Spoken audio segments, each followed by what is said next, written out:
Next naman natin is iti-tape tapos lalagyan natin ng insolution. So yun, tara. So ayan, tapos na natin siyang i-tape and ngayon ay ilalagay na natin to. Ano ba tawag dito? Insolution ba tawag sa ganito?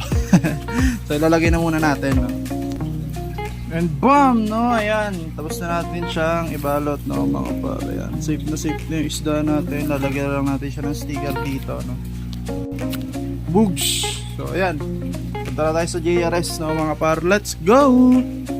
So mga guys, no, nandito na tayo sa JRS at isi-ship na natin itong mga isda ni Sir at may mga pipirmahan lang tayo, no. So eto, pauwi na din tayo at sa mga gusto magpa-ship, no, via JRS around Luzon only. Sa mga gusto magpa-ship or order, ayan, message lang kayo sa ating FB page, Carla Aqualay. At isasend ko na din agad sa inyo yung price list, no, mga par. So yun lang mga par, happy fish keeping, fish out!